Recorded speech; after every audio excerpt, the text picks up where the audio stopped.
Inside must be air conditioned. Give you the thumbs up. Awesome. Great. Good morning. Good morning. Good morning. You did it. You did it. Good morning.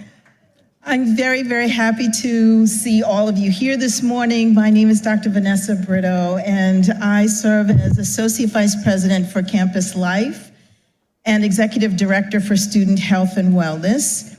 And I am just thrilled to be joined here by my colleagues who are going to talk with you and be in conversation with you about the many ways in which we are here to support and care for and walk alongside your students.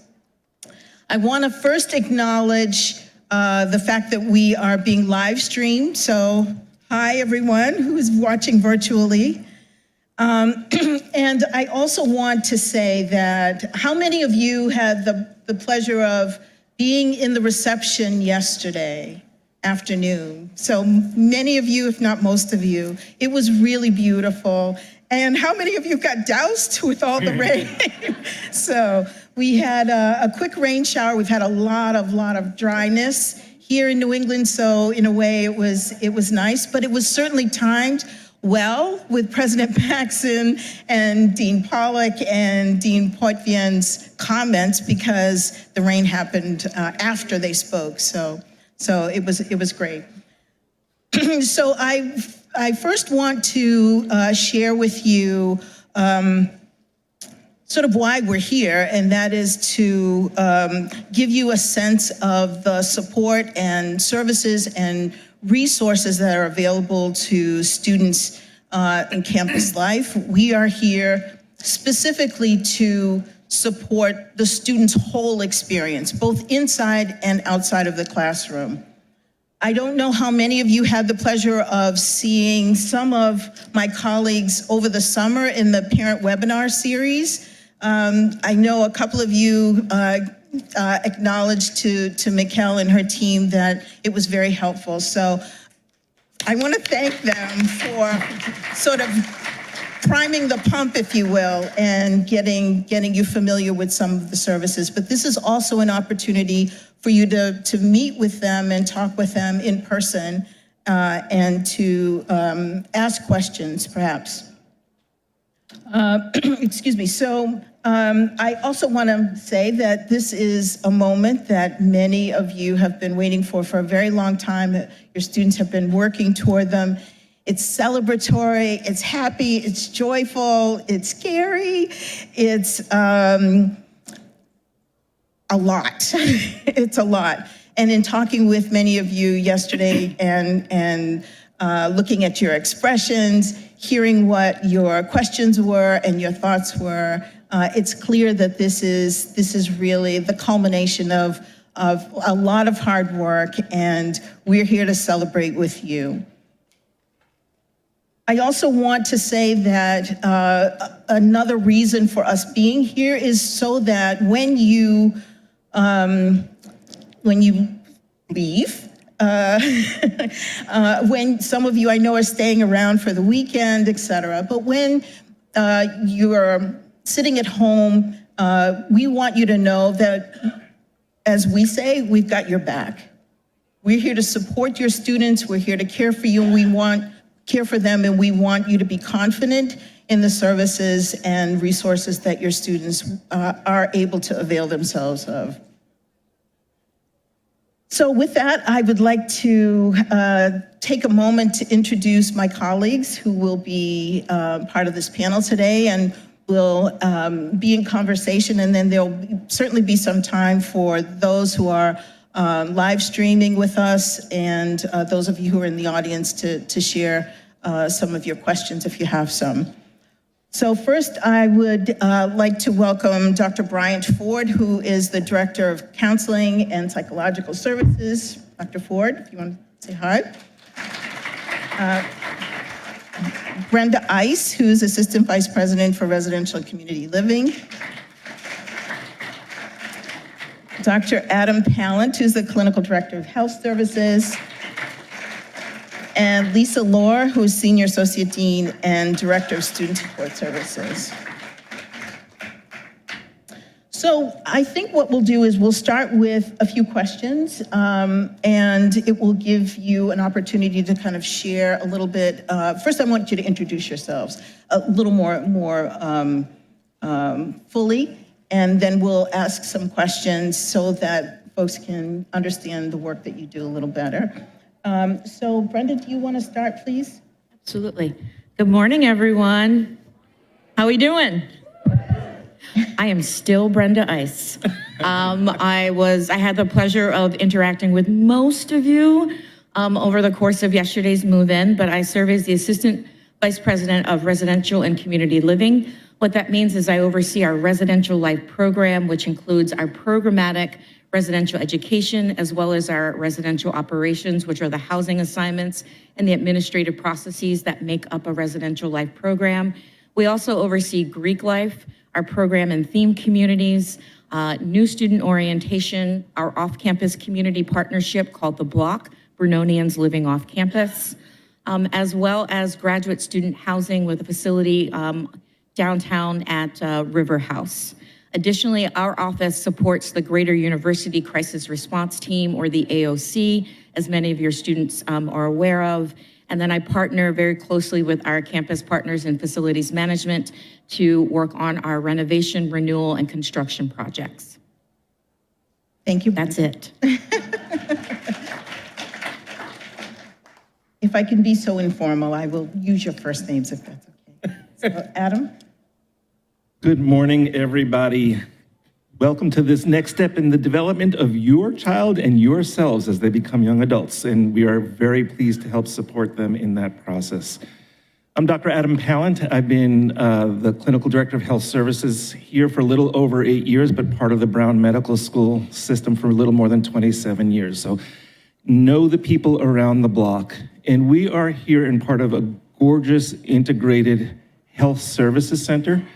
It's open 7 days a week with the exception of a few holidays to ensure that your students feel well. And the emphasis that I want to give to you is on this broader concept of feeling well. Yes, I'm one of 13 clinical providers. We take care of a small city here of 11,000 students. And we do common illness, but we also are there for people to say, I'm just not feeling like myself.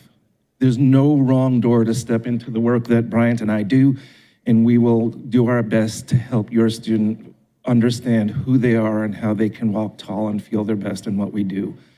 With just a little bit of clarity, because I know it's a little bit confusing, the work that our teams do in the health service is free to your student. Thank you for paying your tuition on time. It means a lot to me and to my offspring. We do not check in any student coming to our health services and the specialties that we do with health insurance or co-pays. We are all employees of Brown University. Where health insurance will come into play is we don't have every specialist under the sun. A student may need to get an MRI, may need to see a GI specialist. That's where the insurance plans could kick in. We have an X-ray suite, a full service pharmacy, and a laboratory right on site. Those also could conceivably kick in health insurance plans because some medications do cost $20,000 a year, and that will ask us to make sure we're prescribing with the right codes so you don't get hit with that bill. So it's full service. You can remind your student if they have concerns that the phone number to the health services, and Bryant will reinforce this about the mental health services as well, our phone numbers are on the back of their ID card, and we have clinicians on call 24/7 throughout the year. We don't want them to call at 2 in the morning and ask for an appointment, but they can call at 2 in the morning and say, I'm frightened, I don't know if I need help. So they're gonna be fine. I've been here for 27 years. Thousands of people have stepped in, gotten their coffee, and stepped out with a diploma 4 years later, and they will grow as you go. Keep a little image of how you remember them now, and then look at them again at Thanksgiving. They're gonna be wearing their big girl and boy pants at that time in a way that will impress you. And enjoy the ride. Thank you, Anna.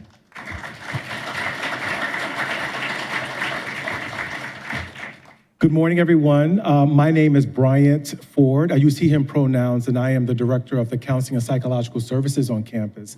On behalf of CAPS, I want to welcome your students to Brown University. There are a number of things that I could talk about regarding CAPS, but I want to keep it brief because I'm afraid that sometimes attention spans just don't last long. And I see people nodding, so you know what I'm talking about. What's important is that CAPS offers a menu of options for your student, and I really would encourage you and your students to take a look at the website. But what's important to know is that if your student is ever in crisis, we have urgent care services.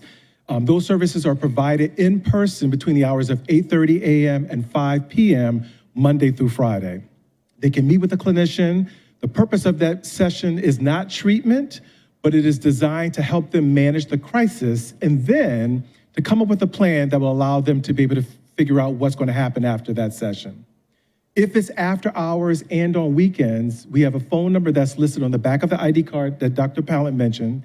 Students can call that number, follow the prompts, and then be connected to a clinician to address the concern. One other thing that I think is really important, and I want to make sure I'm sharing this with you because in the event that your student has some questions about it, you could be informed and help them manage or navigate this process.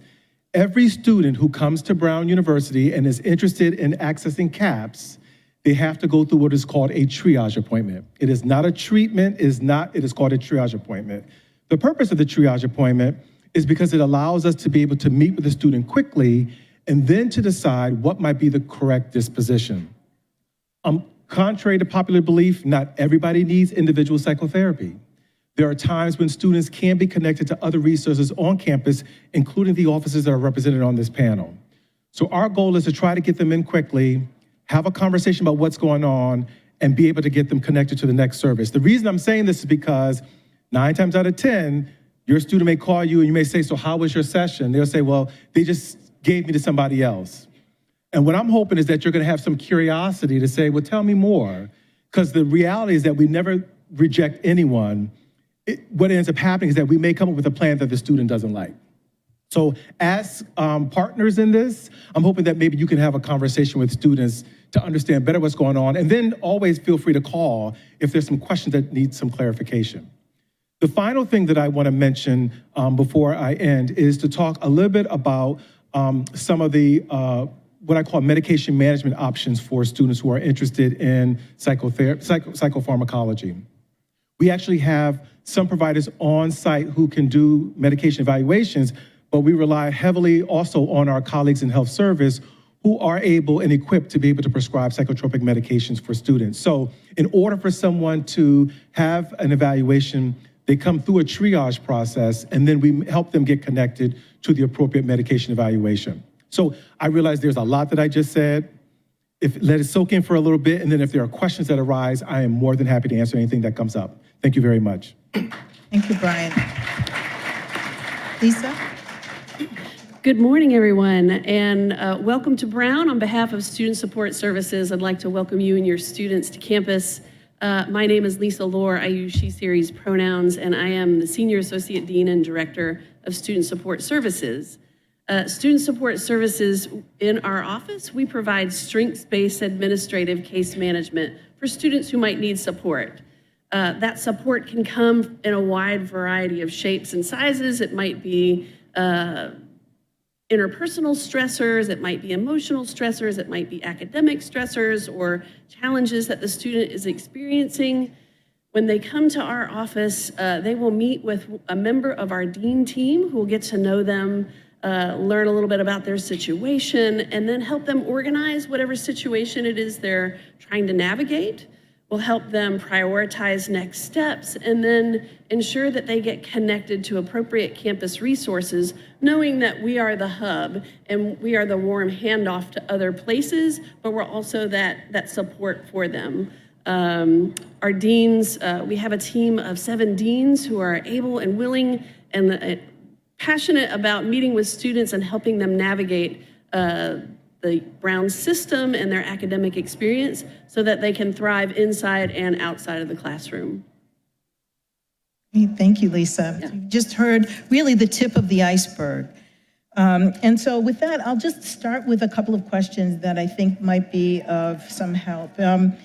Adam, we'll start with you. So if You were to explain to parents how students get to know about health services, how they learned how to access health services. How would you describe that? How are they made aware? Excuse me. I think there are many spokes in that wheel. They're going to hear about it whether they want to or not, because everybody knows about us to a certain degree. You are being introduced to it. They are being introduced to it. I've already done orientations. There will be more orientations. But among other things, there are so many layers of support in the Brown community, thanks to my colleagues here in particular, where peers, mentors, resident advisors, professors, there's nobody here who I don't think would hesitate for a moment to guide a student toward what we have. So we also have a lot of touch points in the community. When you are made aware of the fact that a student might benefit from one of the resources, working with one of your colleagues. Sure. So yesterday, we did the first step that the entire team in Residential Life, 30 professional staff members, 350 student staff members, particularly in Residential Life, were out and about yesterday engaging in a way to welcome you to campus. That didn't stop just because move-in is over. Those same folks are going to be available throughout the course of their time here at Brown, and even when they step off and decide that they want to live independently off campus. We will continue to be that layer of support. What will happen particularly for your newest members, the new students in our community, are our community coordinators. It is our version of an RA or resident assistant on college campus. Our community coordinators live in the halls and live amongst your students and are there as peer advisors, peer mentors, an additional friend, a support structure. However your student wishes to label them, our community coordinators accept every portion of that whenever they come into them and provide them with information. Most times it's about, where is this? How do I do that? Other times it is more thoughtful. I am struggling. I don't know what to do. Can we have a different conversation? We have spent the larger part of August training all of our student leaders to be able to thoughtfully engage in those conversations and then appropriately refer up and out to my colleagues and their staff members in the appropriate areas. Never do we ask a student to sit and hold that level of responsibility or information, that it really is designed to help and get the student the support that they need as immediate as they can. The question sitting in there was around roommate conflicts and that sort of thing. That's still going to show up probably with the community coordinators. It may come to me directly, but we have another structure in place. Our area coordinators, who are professional master's level staff members who also live in the residence halls, maybe not in close proximity to our students, but do live in the residence halls. We have 8 professional staff members currently this year who also serve as that kind of mediator. And so if your students say that they're not really getting along after weeks of living together, we don't have a magic building. I don't know if you all found one or saw the extra space. And for those of you in triples, understand, we don't have the space. So what we do want to do is engage in a thoughtful conversation and really get to the root of what the conflict might be. And our area coordinators step in and kind of mediate that conversation and level up from the community coordinator, such that the CC can still remain the person they can come to and not necessarily be the arbitrator in a particular conversation. If it turns out that there's no middle ground with the students involved, there may be opportunities at some point later in the semester or in the spring that we may have some flexibility to adjust and find a different room assignment for the individuals. But we do ask them to go through what we phrase internally in our profession, the honeymoon period. Give them about the 3 weeks or so to kind of just feel each other out.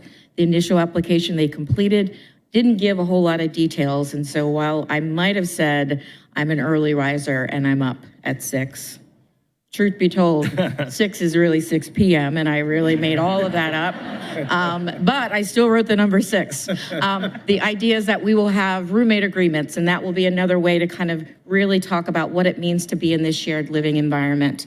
We have done a really good job with our pairings and matchings. If you have an opportunity, there is an article that was posted last year where we randomly place students together based off of their questionnaire. They were interviewed 4 years later. They're seniors still living together off campus, talk about the experience, and wouldn't have had it any other way other than us kind of using our formula to find the right placement. Trust me. Thank you, Brenda. That reminds me of Vice President Poitvin's comment yesterday about sort of her first year roommate ended up being one of her best friends, and now they're, moms with college kids and still kind of hang out, and she texted her recently. So thank you for that, Brenda. And so Bryant, I'll ask if you, short of giving us a synopsis of Developmental Psychology 101, maybe you could just share a little bit about maybe a takeaway or so in terms of recognizing when someone's experiencing an adjustment issue versus a significant mental health issue. What are some of the signs, or what should people be looking for? Yeah, that's a great question, and partly it's because you all know your students better than we do. So a lot of it I'm going to rely on you, but I will say, there, as Brenda mentioned, there is this period where there's an adjustment here at Brown where they're going to be trying to figure things out and figure themselves out. And so oftentimes if there is a bad day or an occurrence, I think we like to sort of see it as that. But if you start noticing over the course of a couple of weeks that your student just looks and feels very different, then it might be a suggestion that something else is going on. Whether or not they're showering, although I know some college students don't always engage in showering. Yeah. So that in and of itself may not be a good indicator. But if they're not engaged in healthy routines, if they're missing classes, not a class, or they're no longer being responsive to communications, those could be indications that maybe something really is going on. When is that sweet spot? That's a really good question. And if I had a crystal ball, I'd be on the circuit because I could be making some money off of that. But the reality is that we just don't know because students are really individual and their differences are really individual. So as such, I would say that if you start to have some concerns or questions because you're noticing things are trending as opposed to one occurrence, it could be a good indication to contact someone from the residence hall or from student support services or even from one of our offices. The one thing I will say though, and this is the part that gets tricky because parents will sometimes call CAPS and want to share some information.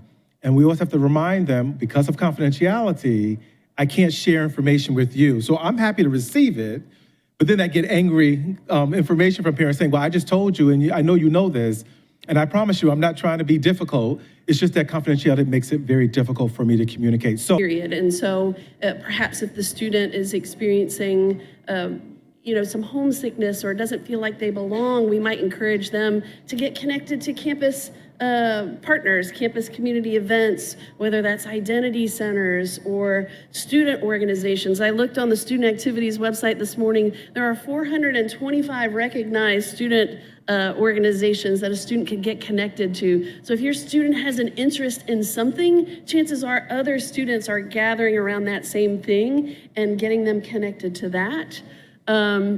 We help them set goals that are achievable also. So maybe not everything all at once, but today, could you maybe go to a faculty office hour or reach out to that faculty about a research opportunity? Or could you go to one campus event this week? And so we start slow, but helping them build that confidence to engage that process.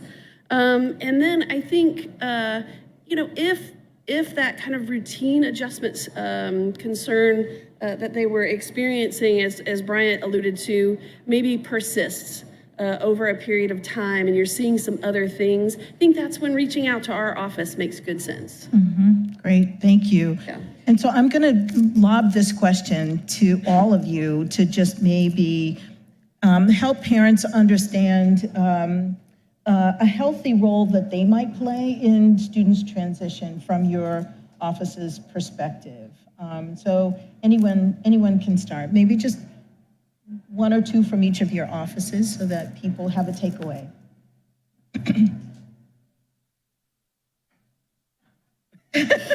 Don't all jump at once. I said it yesterday to many of you. I want to serve, let me rephrase. This is your time at Brown as much as it's your students. And so they're going to learn what it means to be a student here. We also want you to learn what it means for them to be a student here, but you as a parent or guardian of them. And so when in doubt, reach out. Like, we would much rather you contact members of our team and ask the questions. This is a lot we're throwing at you in 1 hour. We stretch that out over the course of a whole year for your students. And so we know that you may not retain everything that we're going to share. So I would encourage you to reach out to members of our team. I'm fine if the one name you remember is mine, and send me an email. I may not be that person, but I can certainly get you connected to my colleagues so that you can get the support and resources that you in fact need. Let's not hold on to it where you believe, as Bryant pointed out, you know your student best, and so when you feel like something is awry, reach out and let us help you understand what resources might be available. It is in those conversations we'll probably give you talking points rather than saying, hey, your mom called and said, this is what's happening. But I will say, we never say that your mom called. We find a way to casually show up and be like, hey, how are things going? But I think that's going to be helpful, is we want to educate you and give you the tools and resources in the same way that we want to give that to students. Hope that helps. Yeah. I would echo that, and I also, which this might be really hard, but I would also encourage you to create some space for them to make their own choices and decisions, and to recognize that part of that process is failing. I know that is so hard, because I was talking to a dean the other day, and I think for many, and I say our students because I feel like they're part of us, they have been working so hard to be able to get to a place like Brown, and now you're telling them that they could fail? Like, that makes no sense. And so they're going to continue to have that tenacity and persistence that has gotten them here. I think the part that gets really hard is college is filled with so much difference. One of the things I always like to talk to students about is, the ways in which you learned in high school are going to be very different than the way in which you learn in college. It's not because you're not smart, but what we don't take into consideration is the instruction. Teachers in college may teach very differently than those in high school. And in fact, many people who are teaching in high school actually were education majors, right? Whereas these folks here are world-class researchers. And so it's really important to remember they may not be able to get it the ways in which it is taught. Doesn't mean that they can't get it. We just may need to find them ample resources that allows them to be able to acquire that knowledge. So, but that might require them being able to figure it out, right? As opposed to having someone jump in and fix it for them, because I think they miss out on learning how to deal with resilience whenever they fail. All right, I'm going to admit in advance that I'm being a little paternalistic, but this is about you, not them, in a thought process for the moment, which is the first phrase that comes to mind is something that I've shared with patients and students and residents across the years. The phrase is that there's beauty in imperfection and there's imperfection in beauty. And I bring that up to say that the people who are most impressive to me are people who may not have had the smoothest path and everything come easily and perfectly, and yet still stand up and say, here I am. And that is where I find great human character and resilience. I encourage you whenever possible, as parents of younger children, you're appropriately guiding them, giving them thoughts and recommendations and feedback on choices. I'm gonna have you try on the following concept, which is mostly saying, uh-huh. You wanna practice that? Listen. Say, I hear you. Say, I still love you, and I still have faith in you. And ask them, what are your thoughts? How might you get around it? Because the natural response of many parents is to say, have you tried? Did you go? Why didn't you study harder? How much have you been on your phone? I'm gonna block your YouTube. Which might work, actually, but remember, I think the most beautiful thing about coming out of Brown is to say that you're grown up now, and you're one of us. You're an adult, and I want you to walk through the world, which is gonna be imperfect, with a sense of comfort and confidence when you stumble. And the way you start that is by asking them to say, how are you thinking about this? I see you and love you, even though it's imperfect. What do you think? And pull back a little bit from the, well, why don't you do this response, which is not uncommon and comes from love, but maybe switch it up a bit. Thanks, Adam. Lisa? I think I would echo what each of my colleagues here has said and perhaps add, there's a difference between failing and experimenting and that autonomy and really you knowing that your student is in distress and something is not quite right. And I would encourage you to reach out to our office early, pay attention to your intuition. Oftentimes, an early intervention allows us to get things back on track before it escalates. Thank you. Thank you. Thank you.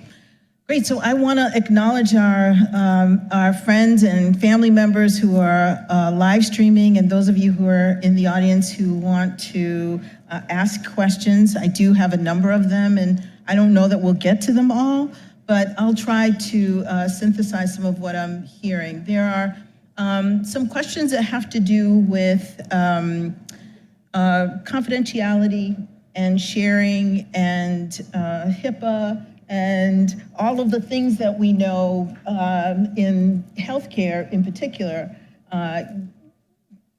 can be a sort of a firewall, if you will, around sharing information. Bryant, you alluded to confidentiality being something that we are all very, very cognizant of.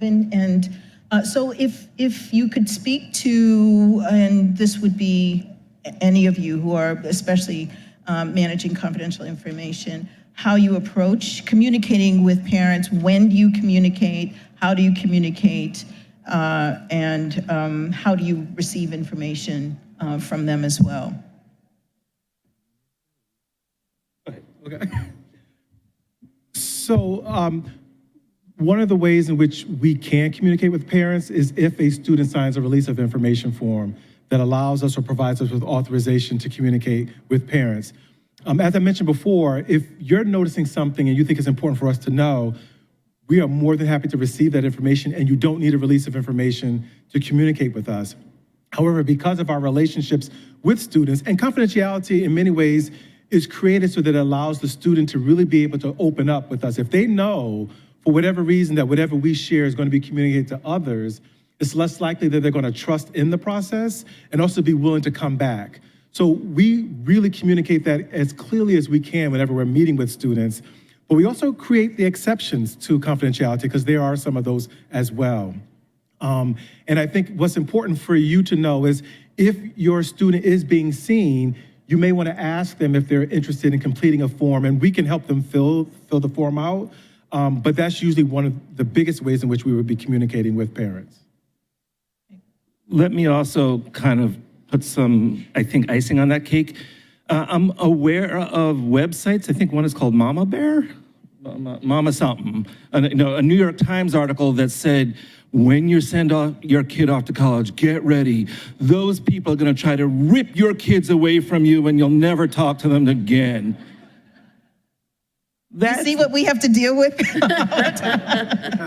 All right, we're done. No, that's the role of confidentiality isn't to rip your kids away from them because we know parents can, that's not the goal. We want every student to know they can come and talk to us about anything.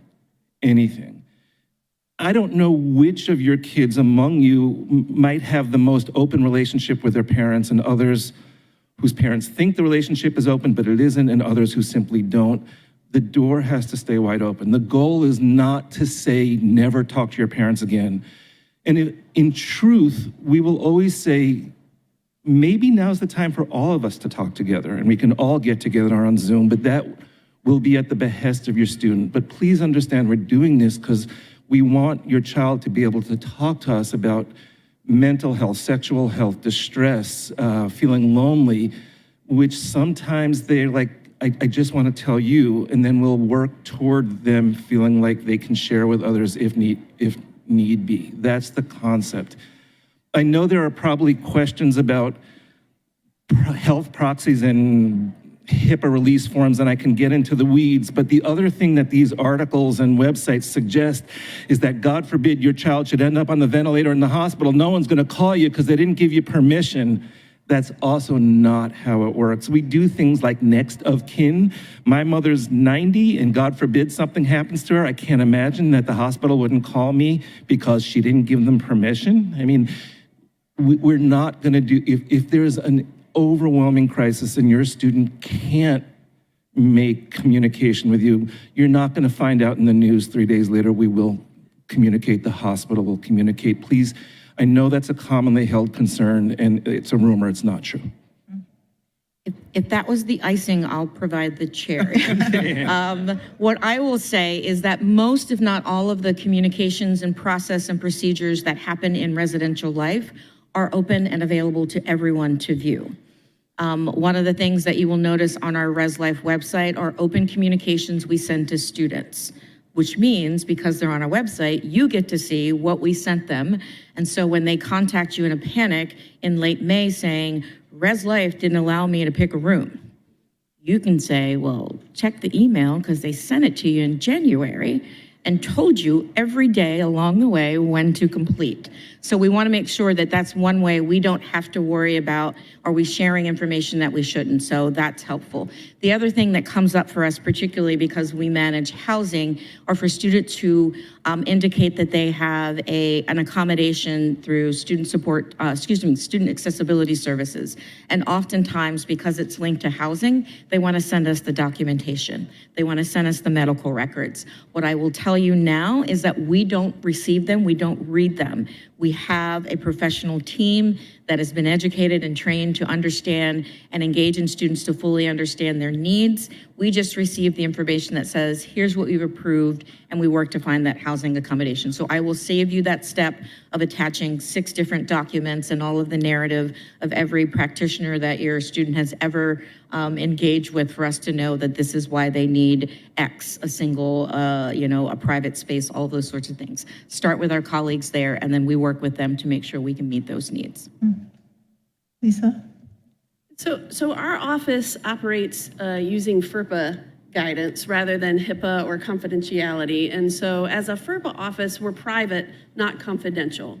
That means we can share select information unless there's a health and safety exception. And so if you make a referral to our office, we can let you know we've connected with your student, we're providing support for your student. We, in those individual meetings, encourage collaboration. We want the student to tap into their sources of strength. And so our hope is that we'll be able to share additional information, but in order to do that, we would need to have a FERPA waiver in place. And so if you have a question about FERPA waivers, or a student is referred to our office and you'd like more information specific to your student, certainly don't hesitate to reach out to us, reach out to me directly. I'm happy to answer those questions and how our office shares information. Great, thank you very much. There are a couple of questions that have to do with the physical plant of the university. Wondering about how, what some of the large-scale renovation plans might be specifically around residence halls, and also security, how security is addressed in terms of student housing. So Brenda, will you take that? So I'll be doing a panel later with advancement. If all of you would like to be donors, we can build any building you'd like. That said, as I mentioned in my intro, I work very closely with our facilities management team, who oversees the overall physical plan and infrastructure for all of campus. And so residential life, while a big footprint on campus, is not the whole program of facilities management. We have 50 residence halls that we manage and support our students in.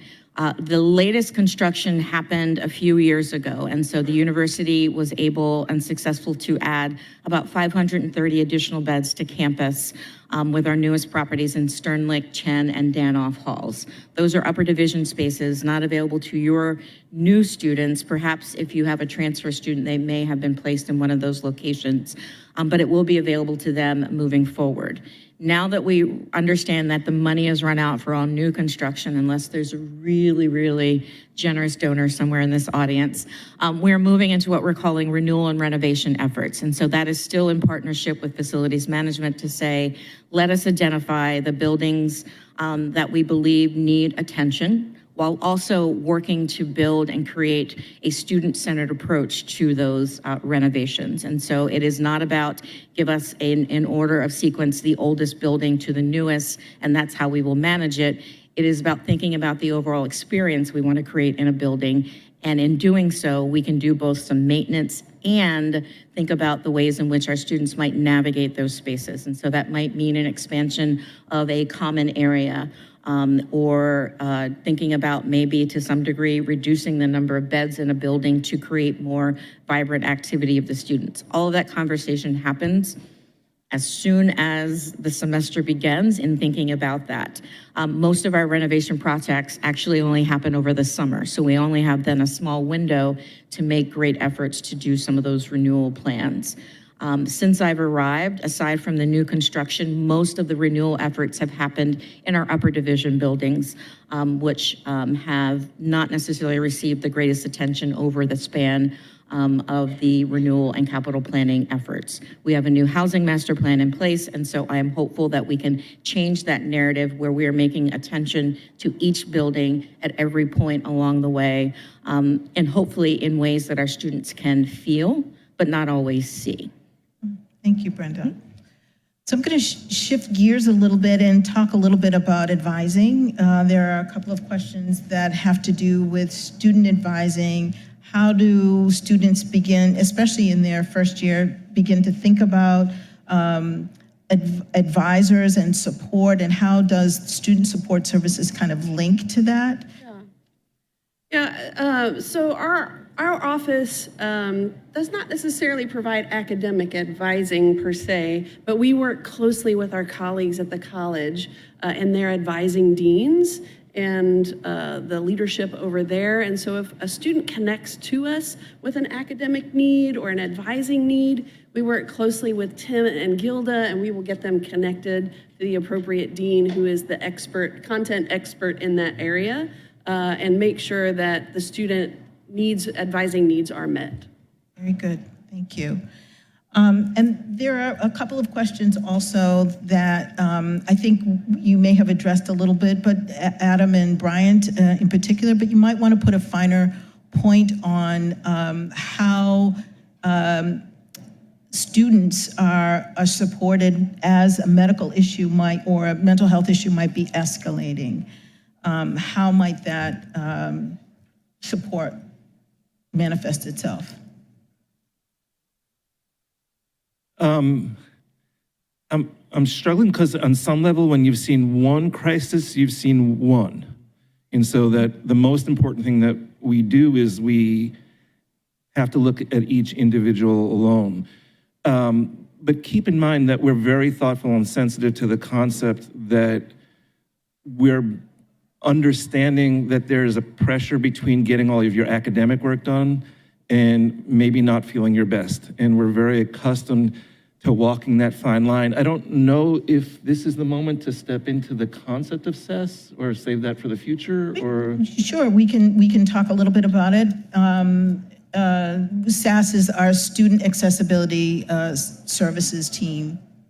Because one of the things that you probably are thinking about is, what if I have a student who has an illness of any kind, be it physical or emotional, that takes them out of the system for quite some time. So I will share with you that, let me start with our basics. The most common scenario we see in health services is people who are sick, right? Runny nose, cough, cold, those are sore throat, and we can't cure those all.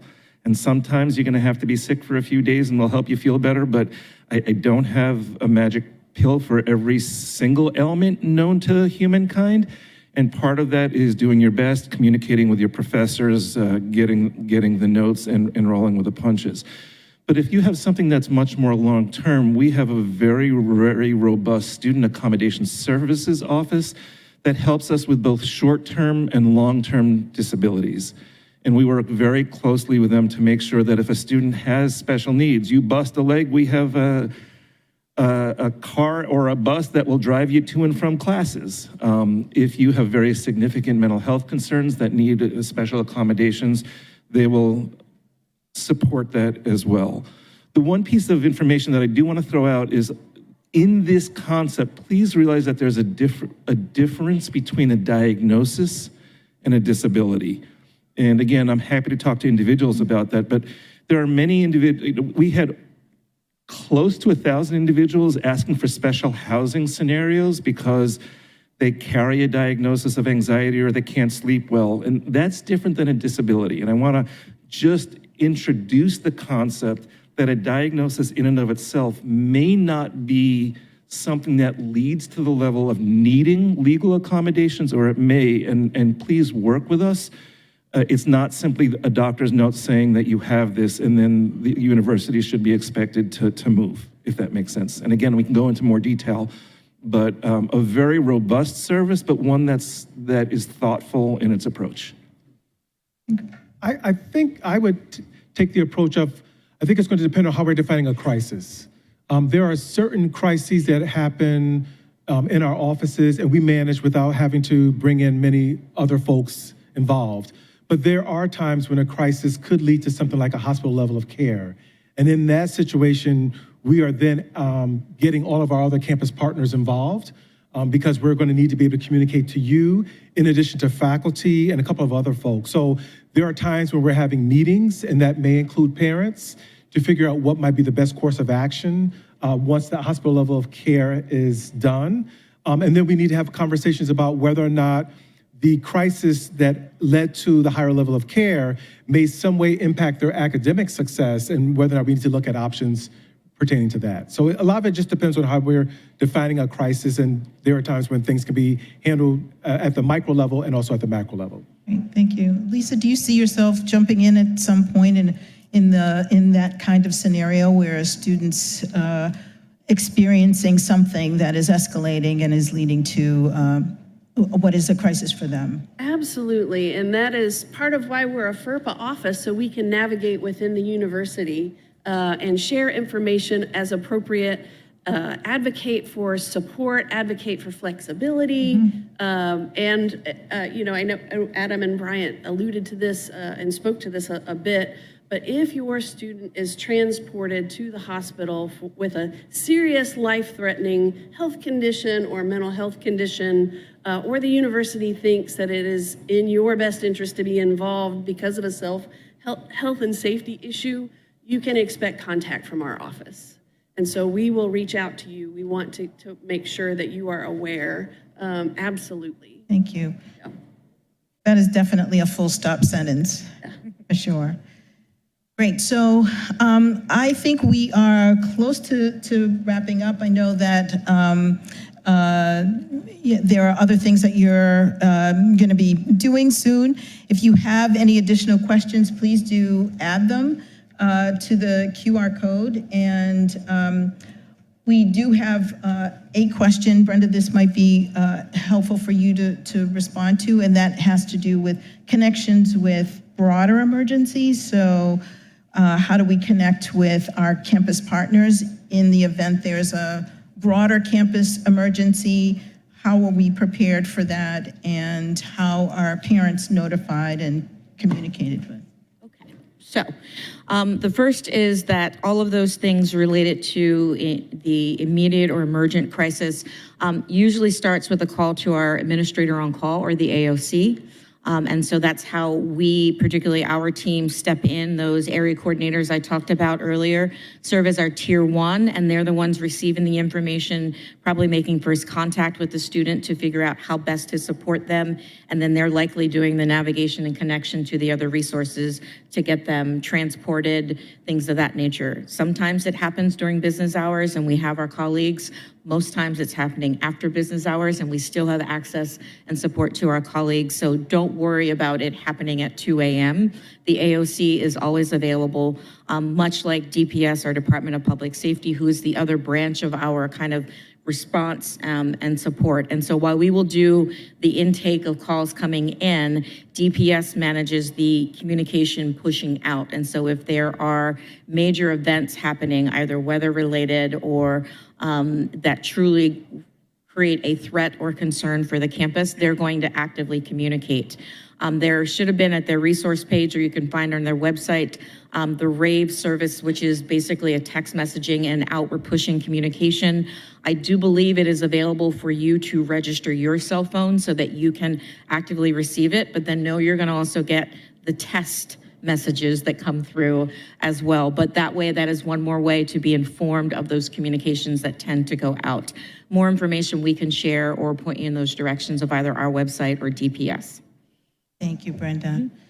Great. So before we wrap up, I'm going to ask our panelists to offer one more takeaway for parents. So if you're taking notes, or this is your moment to hear from each of them, just one takeaway that you would, or word of advice, word of wisdom, funny anecdote, metaphor, anything like that that you'd like to share with parents as we wrap up.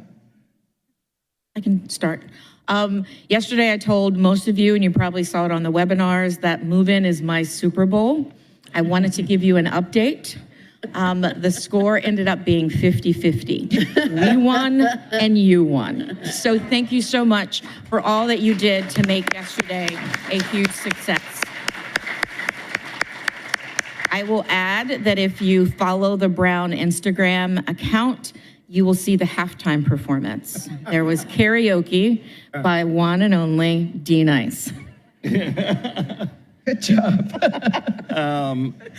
Where my thoughts bring me is to urge you to take a moment, perhaps today or when you go home, to rethink through how you understand the word success. There are so many ways and measures your students have had to be very classically successful just to get here. But success is more than an A in organic chemistry. Success is also who you are and how you support others.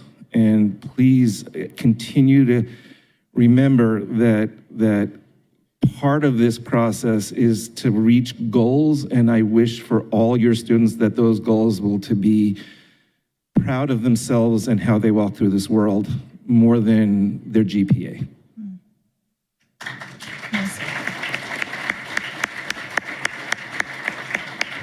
So I'm going to apologize because this is such a therapist thing to say, and it's so cliche. But I would say stay in the moment. This year is going to go by fast, and you'll blink and you'll be picking them up at the end of the year. So just stay in the moment and be available for your students when they're needing it, because, like I said, they may not always know when they need it, and things can just go by so quickly. So yeah, be in the moment.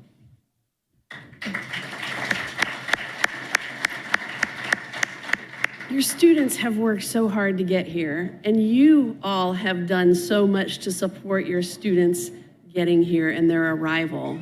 Trust in their ability to grow, learn, and thrive independently, and know that they can do this, and so can you. And it might be a little tough for a few days, but you can do this. And you're leaving them in an incredible environment, and you are leaving them in good hands. We're here to support them. They're going to do great. Thank you. Thank you. So thank you all very, very much. You have heard from the A-team. This is the A-team, and they have more partners, so the A-team is even bigger than this. So I want to thank you all for your wisdom, for your insights, for sharing pearls and information with parents. We will hang back a little bit. I know some of you might have specific questions about your particular students, and we don't want you to leave campus. It may not be right now, but please know that we're available. You can also reach us. I don't know if our names are on the screen, but again, Brenda Ice, Adam Pallant, Bryant Ford, Lisa Lohr, and we all use the same, and I'm Vanessa Brito. We all use the same convention, our first name _ last name @brown.edu. And we also want you to make yourselves available to the parent office if you have questions that are specific and they did not get answered.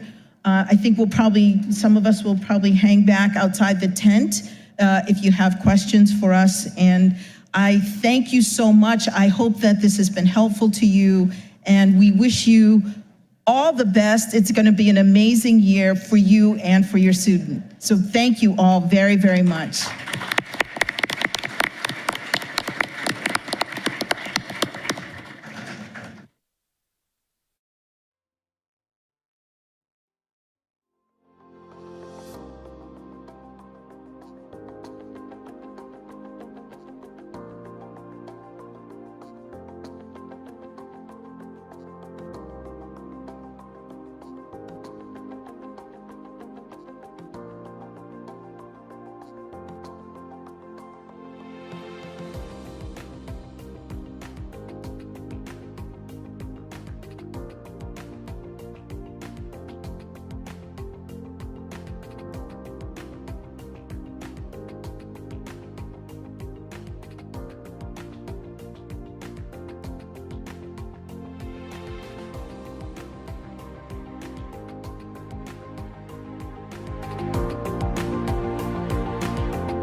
school, which is funny. What? Like randomly? Yeah, I have a lot of family in California. Good morning. So for them, it's like a thing, I guess.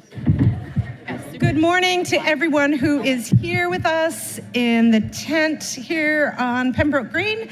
And welcome to everyone, the parents and families and supporters who are joining us over the live stream. So it may not be morning for you, but welcome.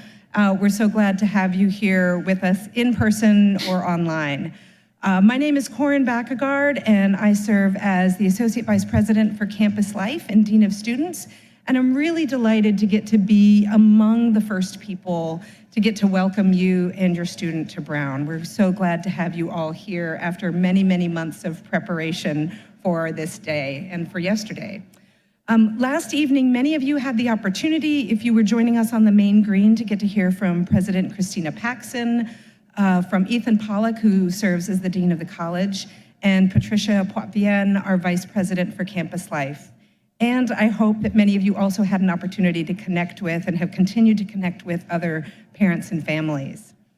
At our panel this morning, you will have the opportunity to hear from additional members of Brown staff and get a chance to learn about some of the offices and programs and resources that are here to support your student, particularly through that transition into college life, although we all remain here and present for our students throughout their Brown career. Our role is really to provide educational, developmental, and supportive experiences that help our students grow as individuals and in community with one another. And we do this in really active partnership and concert with one another. So it's one of the things that I hope you will take away from this and other panels is how much we enjoy working with one another as colleagues and how frequently we are in contact and communication with one another across campus life, the college, and many other parts of the institution. On a brief personal note, before we go into and delve into the content on the panel, I just want to underscore that those of us who are drawn to and do this work do this because we deeply love working with college students. For many of us, this has been our lifelong career because we really believe in that transformative power of an undergraduate education for our students, for their lives, and really our collective future and how deeply that matters. So we come to this work from a deep sense of love. And we see you, our parents and families and guardians, as really key partners in your students' thriving and success. And we know that you know your student best. And we will look for you to be able to have conversations with your students about what you are hearing and learning from your interactions with us to help underscore what we're sharing with them as part of orientation. And we also hope that you are partnering with us throughout for your students' well-being. Our relationship is going to be focused on your student, and we will put them at the center of those interactions and reinforce that. We want them to be able to develop those skills to speak up and advocate and navigate their educational experience for themselves. That is a core value for us in our work with them. So the next 4 years we know are going to be transformative for them, and we want to have an opportunity to talk a little bit about what that pathway looks like as they're getting started and beginning their Brown career. So joining me here on the stage this morning are some panelists who are going to start by each giving a little bit of an overview of what their office or their area or department does, so that you have a sense of the kinds of questions that this panel would be really well situated to help answer. And we'll have the majority of our time to answer the questions that you are submitting over the QR code. But I'll also make sure that anyone who is available can stay here at the end and answer some of those more specific questions. So I'm joined this morning by Gilda Mosadeh, who is the Deputy Dean of the College for Academic Advising, Julio Reyes, the Director of the UFly Center, Andrew Heald, Director of the Global Brown Center for International Students, and Desiree Mix, the Interim Director of Student Accommodations and Services. So I'm going to start with you, Gilda, if you don't mind, to give us a little bit of an overview of your work in the college. Hi, good morning, everyone. My name is Gilda Mosadeh. I serve as Deputy Dean of the college. So for those of you who heard from Ethan Pollack yesterday, I am one of his 2 deputies. I oversee all advising for undergraduates. So that includes class year advising, programming, like anything academic happening at orientation, like advising day tomorrow or the Mickle-John program, that's overseen by my team.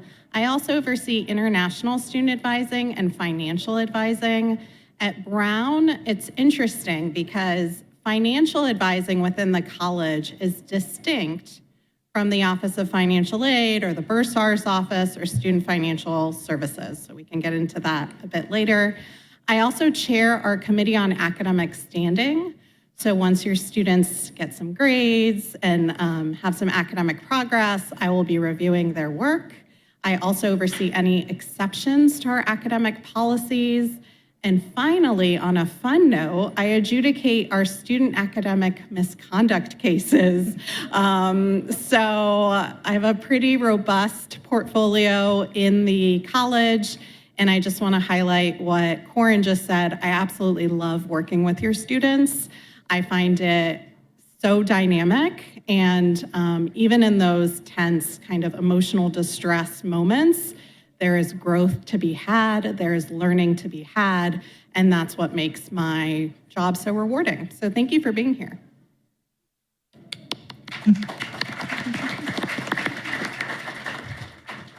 Oh, I'll go next. Hi, everyone. My name is Julio. I use he, him pronouns, and I'm the director for our undocumented first-generation college and low-income student center, as we like to say, the UFly Center. At other institutions, you might hear a similar support service or center referred to as like the Figley First and Low-Income Student Center or Fly Center. We say UFly at Brown. But the UFly Center at Brown is dedicated to supporting the academic success and social belonging of first-generation low-income and undocumented students at Brown. We're located on the 5th floor of the Sciences Library. The Sciences Library is that big, tall, gray building on Thayer Street. I'm sure you've all seen it. We're located in that floor. My role and my job is to ensure that first-gen students are able to access and experience all aspects of a Brown education in the same ways that a continuing generation student would. So we have a group of UFly peer counselors. So it's a group of peer mentors who are in many ways the first point of contact to our office and for many of our first-gen students to a support system at Brown. So at any given moment, a student might walk into the center, see another peer mentor, be like, hey, I have a question. The professor sent me this email. I don't really understand what it says, or I am struggling with a roommate conflict. Who should I go to for that support? Sometimes those support services are some of the other folks here in the center, here on the table, or other services provided by Gilda's office. But yeah, that's I think a good way for any student coming into Brown to connect with the center. Just come into the floor, set up a meeting with us. You don't have to have a reason to come and talk to anyone at the UFly Center.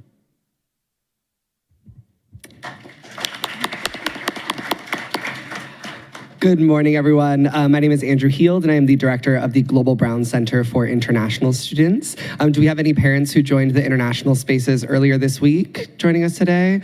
Oh, a couple hands. Okay, so maybe this is a familiar face to some.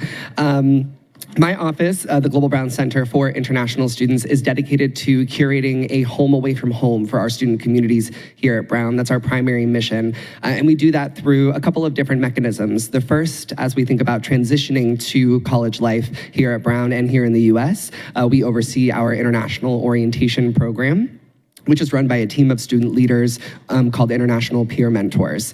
And so that's the first point of contact for many of our students. But despite our name being the Global Brown Center for International Students, we also serve the entire campus community. If we think about creating a home away from home for our global communities, that means creating a space of belonging and welcome for our global students and curating a space on campus where we can engage in global dialogue, where we can engage in cross-cultural conversations, and where we can hold space together across our many differences and celebrate those.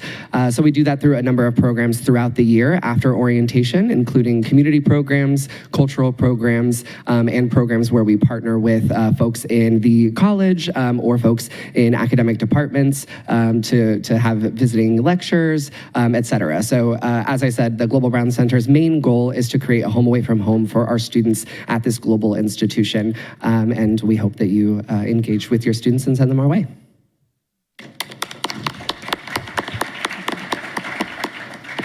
Good morning, families. I will say that this is one of my favorite panels to present with.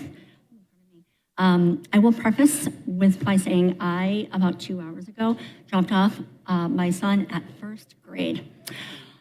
I can only imagine what it's like in your seat.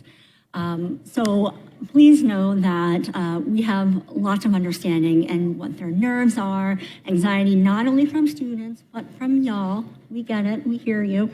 Again, my name is Desiree Mix. I'm the interim director at Student Accessibility Services. We serve both undergraduate and graduate students. Of that population, around 22% of the student body is actually registered with our office. And that's something I like to share with students when they come in, so that they understand that they are not alone. And there are many, many students who use our services and supports. So we provide a wide range of accommodations. It can be for housing, for transportation, for academic, exam-based, et cetera, like across the board. So whatever the student needs to be involved in or wants to be involved in throughout their Brown academic journey, and they need assistance, that's where we can come in. I think like most folks on this panel, we understand that there are a lot of intersectionality needs, as well as like cultural and or identity-centered support. And that's certainly what Disability Services does for lots of students. We have support groups. We have a peer mentorship program that is piloting this semester. Let's see, we have assistive technology. We have an access shuttle, a variety of things. Our supports and services are available on the website if you need to check anything out. I will say, in terms of students preparing to come to campus, we love to see them as early as possible. The sooner the better. Like I said, having students set up with accommodations, they can register, they get a lot more information and referrals for support if they haven't already touched base with any of my colleagues here or other support offices. So I am looking forward to answering some of your questions and sharing a little bit more about what SAS does. So thank you. All right, thank you panelists for that quick overview of some of the things that we might talk about and ask questions about. We now have the QR code on the screen, so you can use this code to submit a question to us. I'll note if you have a question that is really specific to your student situation, please come up and talk with us afterwards, since we may be able to give much better advice on those kinds of particulars. While we're waiting for some of the questions to come in though, I wonder panelists if you could identify what is a common issue or stressor or experience that you work with our new first-year students around. So what's something that's a high-frequency point of contact for you, and what are some of the ways that you help support students through that issue? And maybe I'll let you start again, Gilda, just because you've had a minute. So at Brown, you often hear first-year students talking about whether or not they should take 4 credits or 5 credits. I'm here to tell you they should take 4 credits, particularly during their first semester. Just imagine all the things that they are acclimating to here. And in order to have a well-balanced experience in that fall semester, meaning they're exploring some co-curricular opportunities, extracurricular opportunities, having meals with friends, exploring Providence, all the wonderful things that they'll be doing outside the classroom, they really should not be taking more than 4 credits. There is quite a transitional shift from high school to college. We want your students to be challenged. We want them to take risks academically, and I just would not recommend that they take more than 4 credits. They can obviously explore that with their exploratory advisor tomorrow during advising day. And there may be reasons as to why they want to take 5 credits. But if I had to give one piece of advice, it would be, don't take 5 credits. I agree. As an alum of Brown and having gone through that process myself as an 18-year-old, please encourage your students to not do 5 classes, especially in their first semester. But one challenge I see big broad challenge I see students talk about who are first gen and low income is just their kind of them navigating what they perceive or feel as imposter syndrome or imposter phenomenon, or feeling like they're not academically like capable to be here, right? And I think a lot of them actually really are. They wouldn't have gotten to this point, gotten into Brown if they weren't. Round of applause for that. Support our first-gen students. But what I see is more of a lack in confidence in their abilities to do that. So the U-Fly Center really emphasizes working with students on helping them identify their assets and their strengths, helping them think about like how they can map those onto their new educational experiences here at Brown, and just really affirming the fact that they are smart enough, they are brilliant. It's just a scary time and a scary transition to be making to a institution like Brown. So a lot of our work centers around that personal and identity development and getting students to that point where they're like, you know what, yeah, maybe I didn't take an AP or IB course in high school, but I'm going to take advantage of the academic resources that are at my disposal for free at Brown. So we highly encourage first-gen students and any student to take advantage of the academic tutoring program.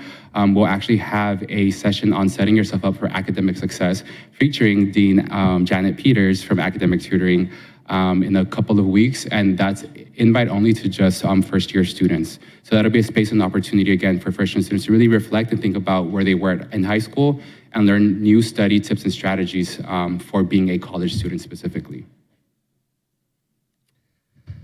I think my expertise is obviously with international students, but I think that this is something that all of our students experience to some degree. And I'll name two things that I think are interrelated. One is this idea of cultural fatigue. Oftentimes we think about culture shock, and we think about how navigating a new place might feel shocking and exciting and interesting.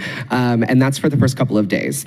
And then as we get to the October, November, when midterms are really heavy, when they're starting to prepare for finals, when the food that was once interesting is now very different from home, when potentially the language that they speak with their friends doesn't feel like home, potentially the daily routine feels what was once exciting in those first couple of weeks is now like, wow, this is really a lot and really different, and I'm tired. And so I think about cultural fatigue, that setting in of that sense of tired from navigating a space that may feel very different from one's own. And again, that's for international students, but that's also applicable to any student who's entering this new environment. And so that's one thing that I think about, and our office definitely supports our students in navigating what that looks like and feels like. We provide peer mentorship support. We provide spaces for students to better understand the university so that they can navigate this institution with more ease, especially in partnership with a lot of our campus partners here. Which brings me to my second point that's interrelated, is this navigational component of this new institution, right? A simple example is there are like 6 different offices with global or international in the name, and oftentimes our students don't know who to go to for what. And similarly, Gilda was mentioning all of these wonderful teams that support our students in their academic experience, and maybe a student doesn't know where to start if they have a question. And so to provide some relief for that experience, all of us here, I think, support your students in helping to gain those navigational skills, how to ask the right questions, who is a trusted support that can help guide you to the right place. And 2 is really leaning into the peer mentorship support. Julio mentioned some of the folks in his center. I've mentioned some of the folks in mine. And actually all of us mentioned some form of peer support for your students. So I think those are the things that come to mind. So what I see more often is the transition from having an IEP or an individual education plan over to college. So they are governed and enforced by very different agencies. We absolutely will take an IEP or any of the accommodation that had come from high school. And we can use that as a foundation to build off of how that would be applicable here in college. The IDEA focuses on K-12. They are structured to guarantee success. So under the ADA in college-based and post-secondary is about guaranteeing access. And I think explaining that piece can be challenging, but I feel like it can be an easy conversation and easy to implement. So if there are expectations of going in and just doing a copy paste over to college, I can tell you that likely will not happen. But there can be very, very close to the kinds of accommodations that they are familiar with. We also like to ask what accommodations worked best for you. Was taking an exam in a reduced instruction location most helpful? Time and a half on exams. So there are similar pathways and similar accommodations that you'll see on both sides. And I think having that understanding and expectation up front is an easier conversation down the line. The second piece I would strongly recommend speaking to your students about is not waiting too far to ask for help. And then that goes across the board, right? So too often I see students who had an IEP and they're like trying something new in college, like maybe I don't want to be labeled as someone who has a disability, or they may carry some stigma that comes with it. I will say, Brown, I've worked in higher education and disability for over 15 years, and Brown has one of the most robust student bodies in terms of disability identity and student groups and programming. It is a very proud campus to be disabled.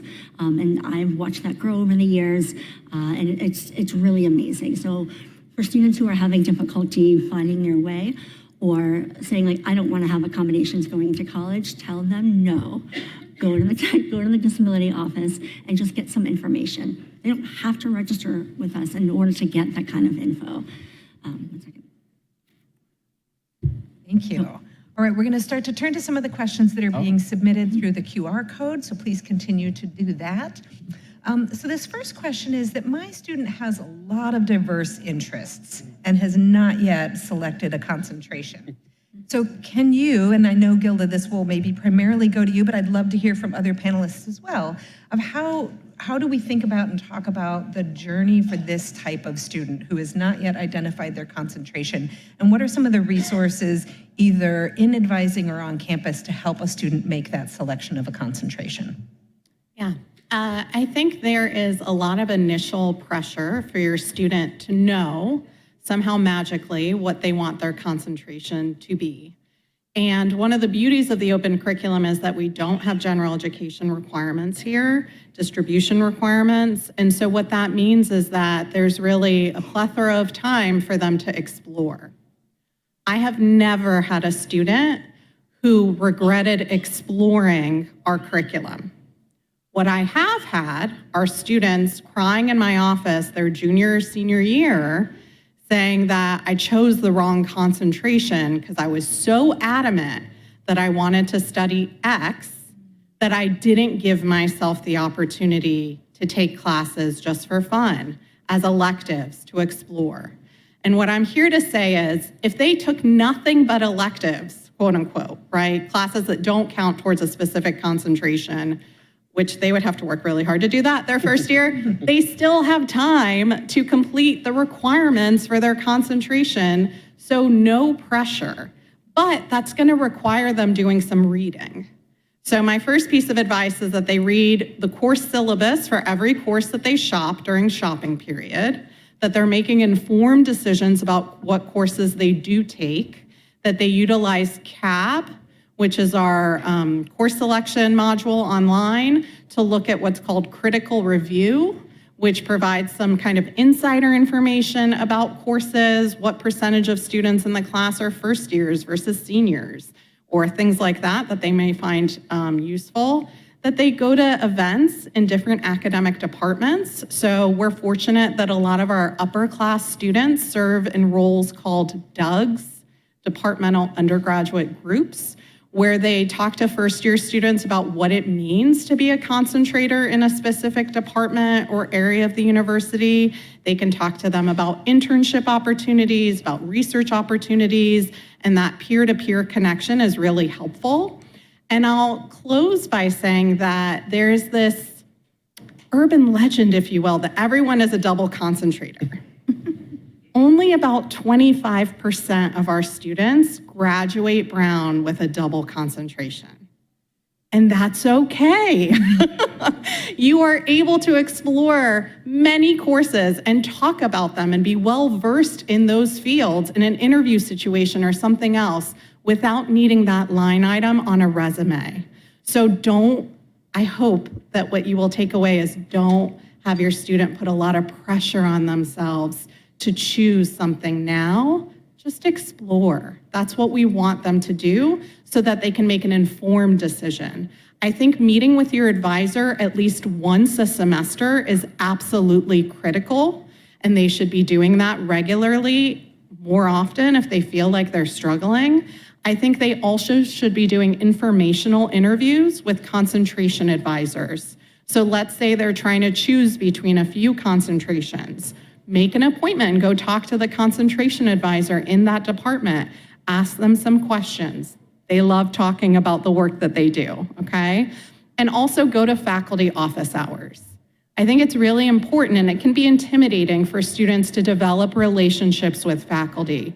And by going into faculty office hours and asking questions, and it could be the simplest of questions. They're in there, they're waiting for a student to come by and have someone to talk to.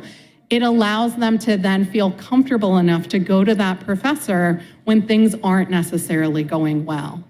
So those would be some key pieces of advice. Thank you. Does anybody else want to jump in? Okay. That's fantastic. That was okay. great. All right, so our next question is really, it is specific to college readiness for writing and the type of support we provide. Again, knowing that we're in the open curriculum environment where we do not have required classes, but how do we think about structuring academic support for writing or other intensive topics? And maybe, again, I don't want to put that only on you, Gilda, but also other areas that support academic success and readiness. So we do have a writing requirement. It's like one of the very few requirements we have for earning an undergraduate degree, which is that your student needs to take one writing course during the first 2 years and one writing course during the last 2 years. So 2 writing courses, WRIT designated courses is what we call them. We have an amazing writing center here at Brown, and that includes not only practitioners, but peer advisors. So students who can really support a student with a rough draft or talk to them about citations or things that they may be wondering about and encountering for the first time. I think what I would highlight about writing is that writing should take you a long time. It's a process.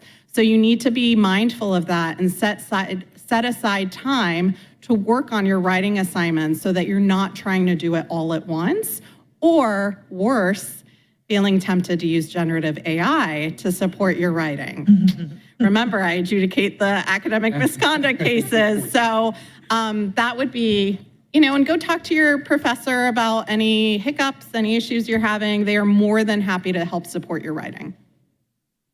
Add a little bit, and correct me if I'm wrong, I believe there are some courses that also work directly with the writing center. So they'll have a writing fellow designated to work with that specific professor in course.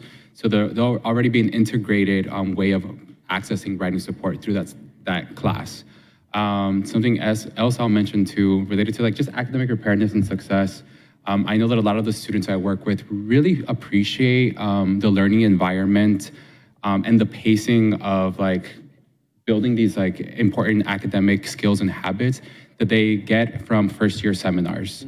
So first-year seminars are small courses, about 20 students, right? And they're really fun topics. When I was a first-year student many years ago, I took 2 in my first year. One on Italian cinema, another one, it was a multilingual class on the border in ethnic studies. So really great, amazing subjects, but they're a good way for a first year to be introduced to academic learning and writing, discussion. So highly recommend those and talk to your students about those. And then the only thing I'll add is, and you reminded me when you talked about that multilingual course, which it sounds amazing, is that we have, for any student who is multilingual and maybe isn't as comfortable with English as a mode of academic engagement, we have an English language support through the Sheridan Center for Teaching and Learning. And they are some of my favorite colleagues to work with because they see language as a tool and as and students that are multilingual as students who have more tools. And so they work with your students to understand the systems here in the US and here within the context of an English-speaking institution, and help them make active choices within that, utilizing all of the tools that they have, including their multiple languages. I have one more around academic success. So the Curricular Resource Center, which oversees the departmental undergraduate groups, they have an academic coaches program. So any student interested in getting an academic coach can apply to get one. I've heard phenomenal things from all of my students who have signed up for an academic coach, and it's really just mostly like an accountability buddy, someone that you're talking to regularly, setting your schedule, talking about when are you going to study for this class? You have like 5 exams in the span of 3 weeks.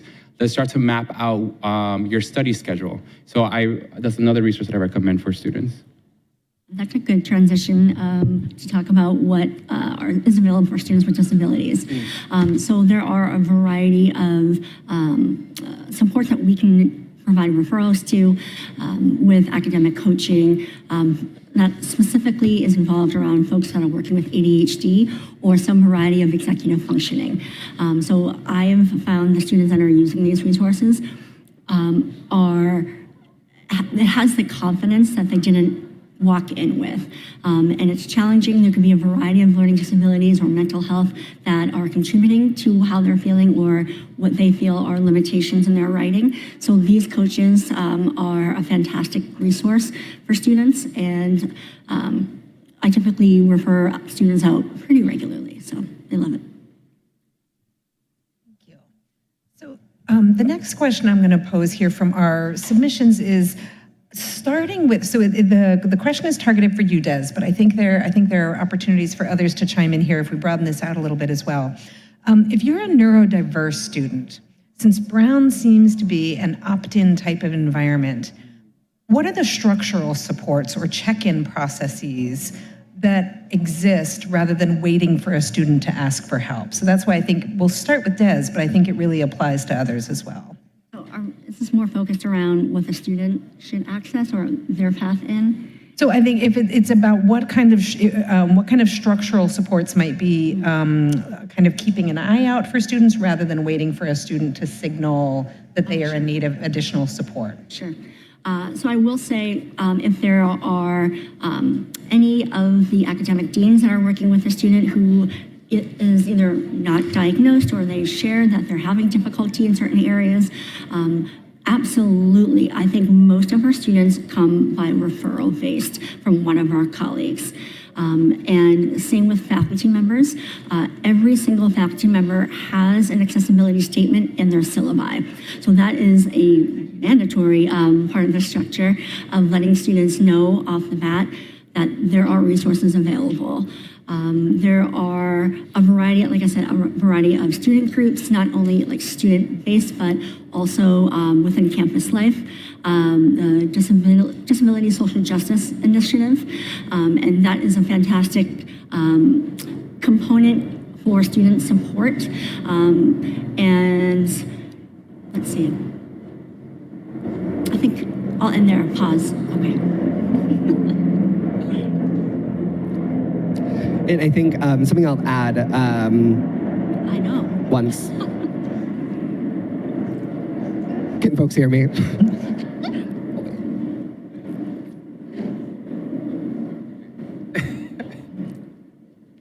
Thank you. I saw someone give me a thumbs up. Thank you. That was very helpful. And so something I'll add to the point of, I think the heart of this question, at least as I'm understanding it, is maybe a student who, for many reasons, may not be used to reaching out themselves or asking for help themselves. And so I think that there are some mechanisms that we use in the centers and that other colleagues use as well. The first is definitely partnership and referral. Something that students sometimes don't realize is that we are all in conversation with each other together all the time. And that's because we want to support our students in their whole selves. The things that bring them to my center, the things that bring them to Gilda's team, the things that bring them to SAS are all part of who they are, and all part of why we are collectively supporting them. And so we are in regular contact about students that we know need some additional support. And so that might mean a soft handoff. That might mean if I'm in an office with a student and they need some support, I might say, hey, let's walk over to this office together, because I think that it would be really helpful for you to connect with this person about this thing.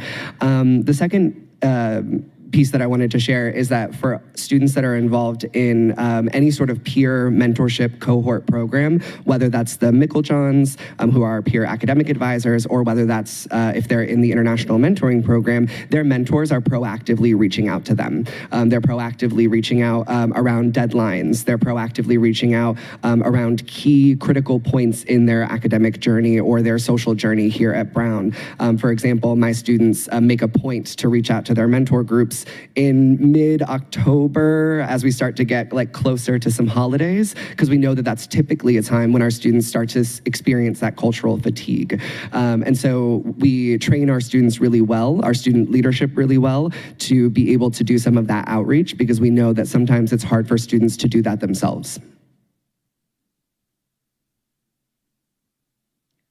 I would just add that although it is kind of opt-in, that Brown, of all the institutions I've worked at, I can honestly say that there is no judgment here, meaning that once the student shares whatever it is they need support with, we will ensure that they, in sometimes an aggressive way, that they get the care that they need, right? Because students may feel hesitant to go to someone and explain what they are having a tough time with, or to Dez's point earlier, continue the support that they received prior to coming here.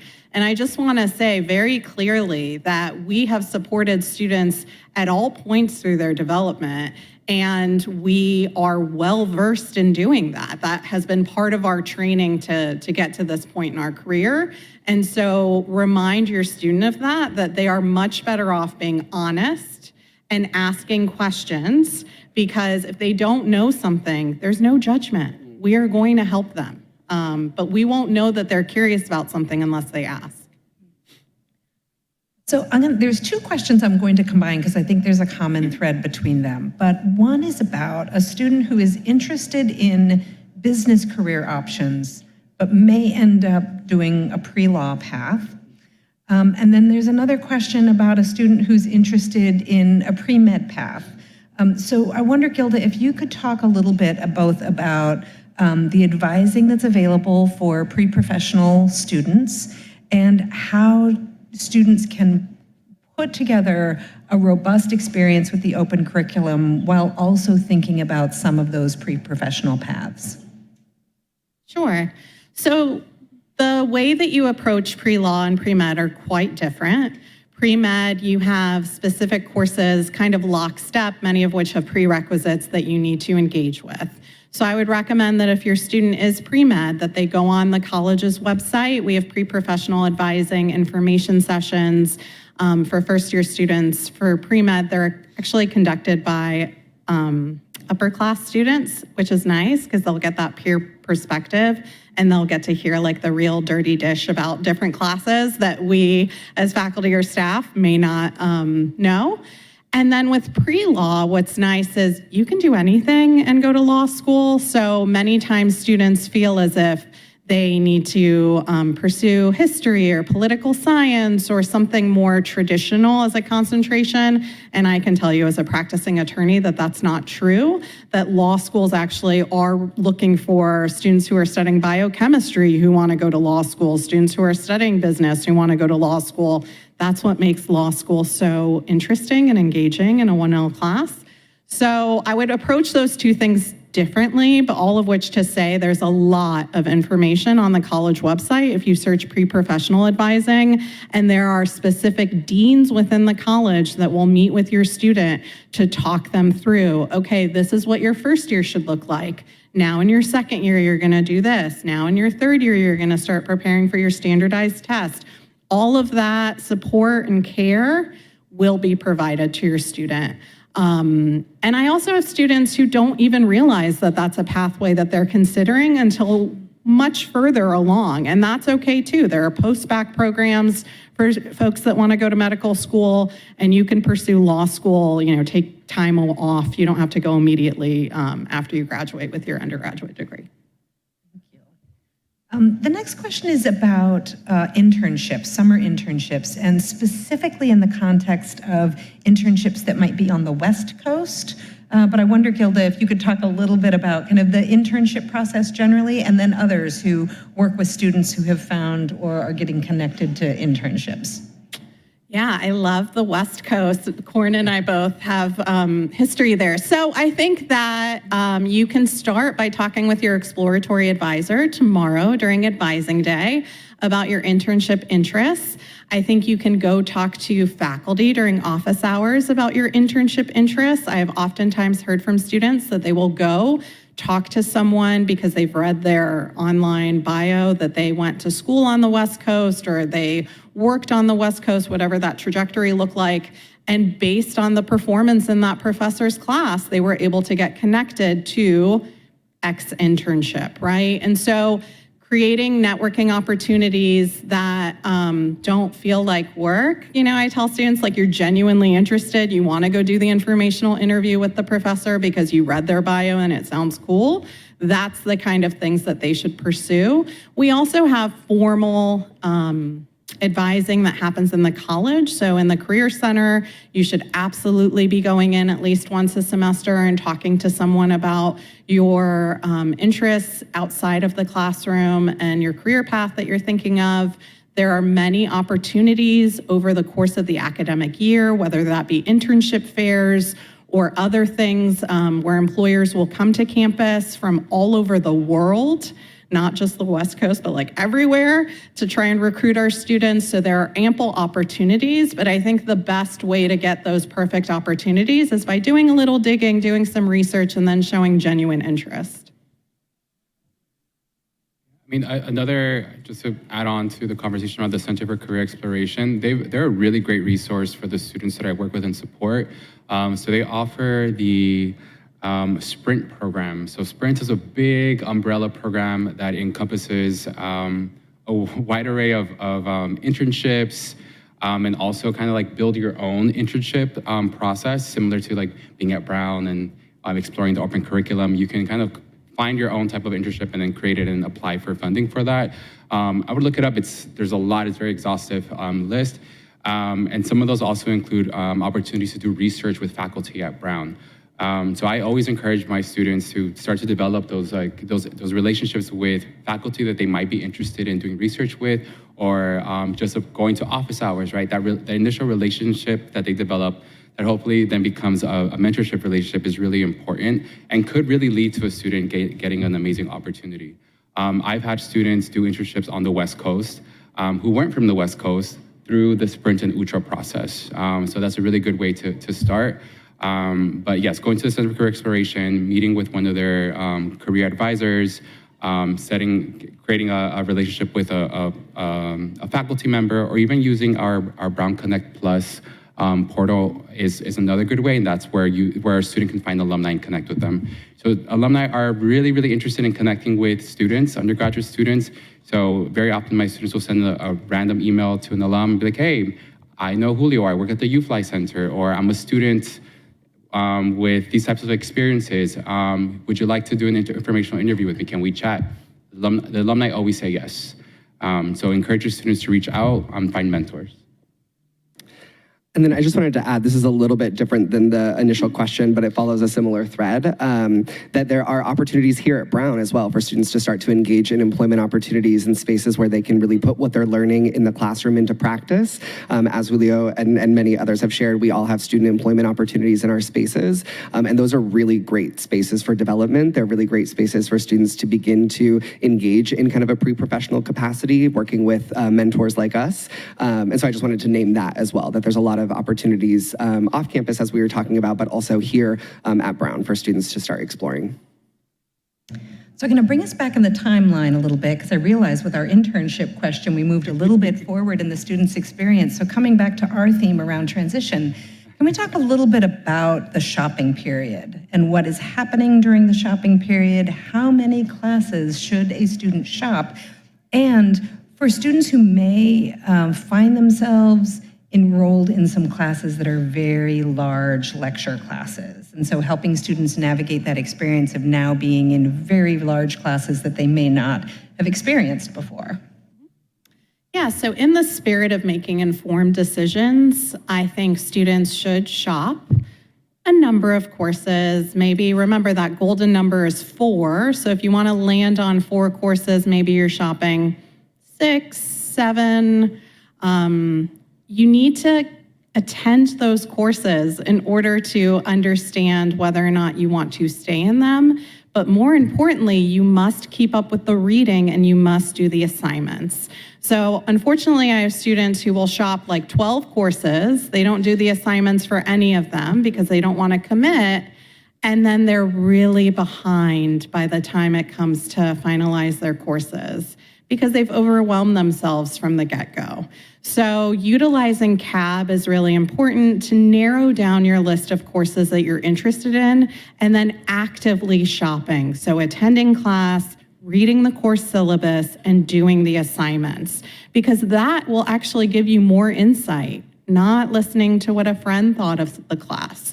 A lot of times students rely on other students when they're doing their course selection, and unfortunately, it's subjective. Who I may think is an amazing faculty member and enjoy a class, Julio may think is not great.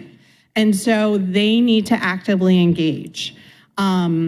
I think that they should also, as far as the composition of courses, absolutely take a first-year seminar if you can, or any small seminar course.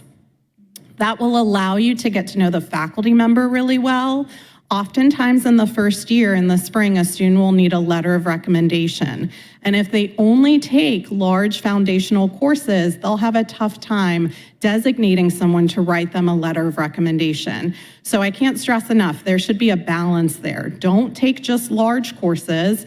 Balance that with some smaller courses. Even better, maybe an experiential learning course where you're getting your hands dirty and doing things like sculpture or whatnot. But having it be balanced, so you're not just taking courses from one area. You have time to do that. You can concentrate and focus. But in your first semester, the emphasis should be on exploring and not being afraid, I think, during shopping to decide, that was the top course on my list, and now it's okay. Like, I'm gonna walk away from that course. Sometimes students feel they have, what's it called, like decision fatigue, or yeah. There's a lot of anxiety around that. Well, everyone's taking X class, so no, it's your college experience. You are in the driver's seat, and you absolutely should be taking courses that you are passionate about and interested in, because guess what? If you don't, by October, November, you're having a tough time going to class, and then your grades drop, and then you're, sitting with one of us saying, can I drop this class? Can I add another class? And yeah. I also want to combine a couple of questions that are really about the student-athlete experience, particularly related to the kinds of academic supports that might be available for student-athletes, or the kinds of counseling, career counseling and support if student-athletes have a particularly constrained schedule or for summer competitions. And I know, disclaimer, none of us work directly in athletics, but work very closely with our colleagues in athletics. So maybe, Gilda, you can start us off. Yeah, sure. So I think certainly student athletes are embracing time management skills and utilizing study skills that incorporate the commitment that they have outside the classroom, right? I do always tell them, though, you're a student first and an athlete second. And that's just the reality of it, because if you don't do well, then you will lose your NCAA eligibility to be an athlete. And so that is something that you may want to emphasize to your student if they start to maybe lean towards prioritizing their athletics over their academic pursuits. We have an extraordinary, and I want to say really extraordinary, group of experts in our athletics department who support students outside of the classroom. They also have academic coaches which are trained to support student athletes. So they understand the time constraints and the other things that they are balancing as a student athlete. We work very closely in the college with those professionals to ensure that student athletes are making academic progress, and if they need additional support like tutoring or something else, working around their schedule so that they get the support that they need.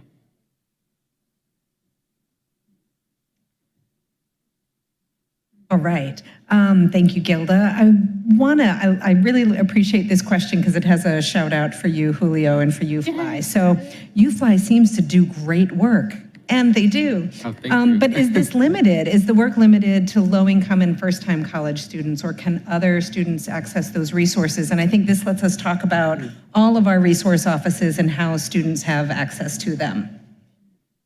Thank you for the question. Yeah, I mean, our role here, specifically within the Identity and Community Center, is to create an inclusive campus environment where all of our students can participate in the different programs, events, and access resources in the same way. So any student, even if they are not a first-gen low-income or undocumented student, can come up to me and ask me questions and set up a meeting to talk about their schedule, their time, right? We talk a lot about mentorship. So I can be a mentor and advisor to any student at Brown. So we welcome any student who maybe doesn't identify in those ways. We also welcome any student who maybe isn't specifically first gen, but their experience of applying to Brown or having limited, or maybe their family had like limited access to educational opportunities. Right, if you have an experience like that, we welcome you to come into the center and engage with us as well. And I think this might be a good opportunity to talk about where our work is positioned. So both the UFly Center and the Global Brown Center are part of a larger group of centers that operate in very similar capacities. I think Julio explained it perfectly that we all have a focus, but we are open to the entire campus community to learn, to engage. And those include our centers, but also the Sarah Doyle Center for Women and Gender, the Brown Center for Students of Color, the LGBTQ+ Center, and the Office of Military Affiliated Students. All of those offices work very collaboratively and very intersectionally. So when we think about supporting the broader campus community with our focuses, that's kind of how we approach our work. And outside of that set of centers, there are other spaces on campus that operate very similarly. One that comes to mind is the Office of the Chaplains and Religious Life as well.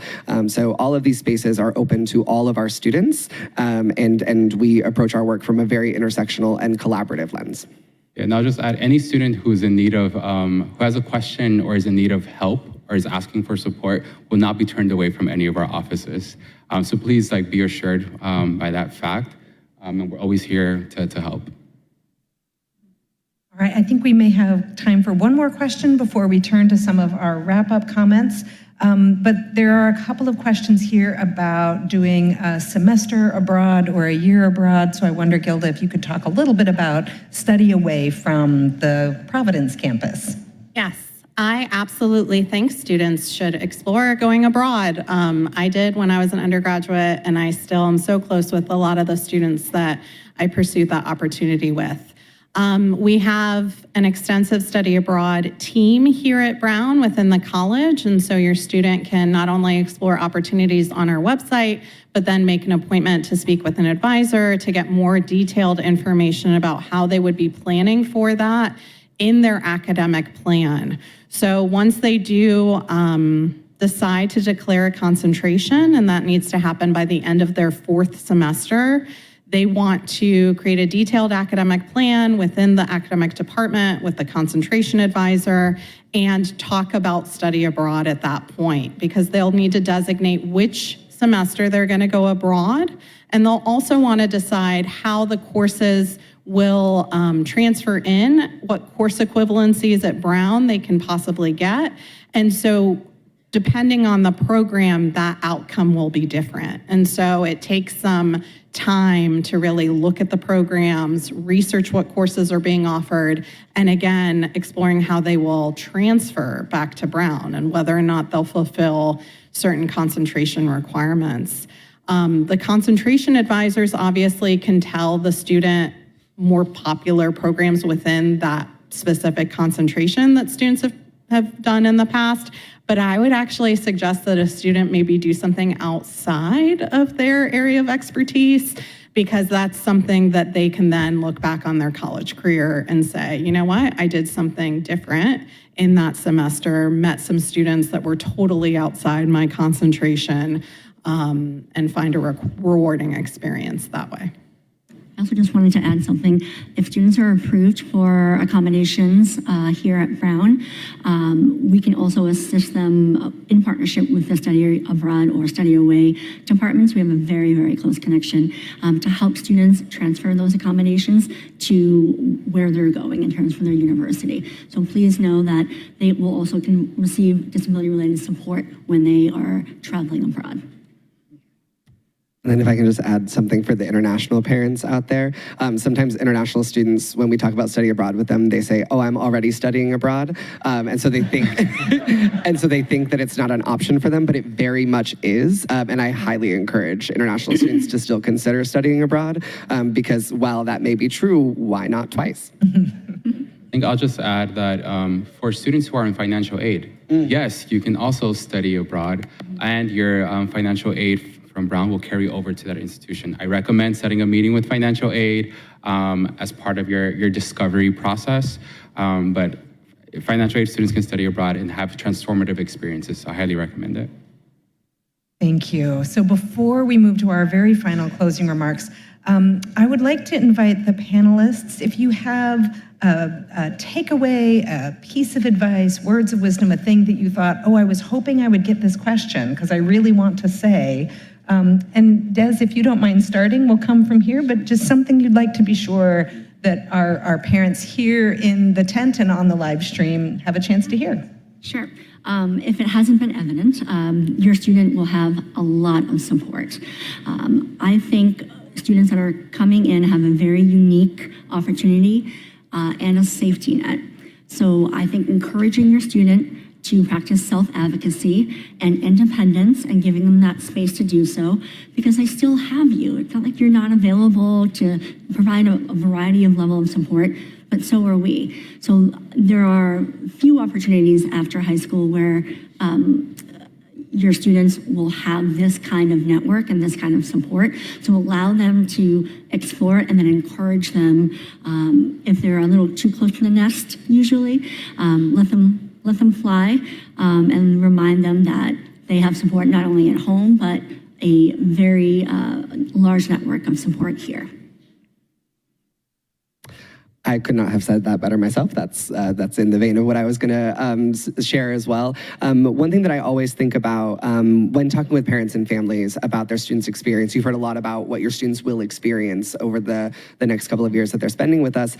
And I want to just name that this is a transition moment for you all as well, right? The way that you engage with your students is going to change. If this is your first student going to university, that might be an even bigger change for you. And so just remember to embrace that for yourselves as well, and to know that while your student is going through this massive transition, you are too, and we are here to be partners in that transition for both your student and for you, and to really center that agency and independence. That's something that we help cultivate in our students. As I said, one of the big things that we focus on is providing these navigational tools so that students can make their own choices, so students can be empowered to engage in this university in all of the ways that make their experience what they want it to be. So just know that they've been in fantastic hands and they're going to be in good hands moving forward. And yeah. I think one of my favorite things to experience with the students that I support is just seeing that transformation, right? And seeing who they are when they first get here around this time, and then who they become at the end of their time at Brown. And so I encourage you all to remain curious about their experiences, but also affirm them as they become, right? They're not gonna be the same person that they were today. And that's beautiful, that's great, that's why they're here. To have that transformative experience, to lean into the things that they're interested in, to explore, take advantage of the open curriculum. And I just encourage you all to support them with that. I say this with love and empathy in my heart because I'm a parent as well, that I hope you find that if your child calls you and there's a little discomfort there, that you think to yourself, this is good. They're growing. They're actually doing something that is outside their comfort zone. Because we have a tendency as parents to want to eliminate discomfort from our child's life. And I can tell you that that has really harmful effects for their ability to do things and to be resilient. So part of the learning process inevitably has to be that they aren't mastering the material right away. And for some of them, that is going to be the first time they have ever experienced that discomfort. You're getting your money's worth, okay? We want their minds to grow. We want them to learn material that they've never learned before. So I would challenge anyone here to name a leader who hasn't failed. Name a change agent who hasn't struggled at some point in their career and persevered. So that's what we're trying to encourage in your student. And so when they call you and say, oh, I'm not doing well in this class, don't say, I told you not to take that class. I read the reviews online. What were you thinking? You're gonna say, look, did you go to office hours? Have you looked at tutoring? Maybe talk to an academic coach. You're going to remind them of all the wonderful resources they have here. Because if they only take classes that they're mastering right away, guess what's gonna happen? They're gonna get very bored very quickly, and they're not going to be as successful as they could have been after their time here because they were challenged. I just wanted to add one more thing. If anyone has advice on how to survive first grade, I would love to hear it. Well, thank you so much. And we know we don't expect you or your students to remember all of the things and the names and the acronyms, and it is too much. It's too much to take in when there is so much transition happening in all our lives right now. So what we hope that you can take away is the feeling, the sense that we are here for your students. We love working with them. We work very closely with one another. We will work closely with you. There's no right or wrong place to start to ask the question if you're not sure where to go. So that's what we hope really is the takeaway, is the sense of how robust the support structures are. Many of us, I think anyone who's available will stay if you have questions that are specific to your student. And if you don't have that question now, but something comes up tomorrow or in October or November, remember family@brown.edu. The fabulous Mikkel St. Germain sees that email inbox and we'll get that answer back to you. You have an hour now open for lunch, and then our tours and open houses and information sessions will resume at 1:30. Thank you so much. Thank you.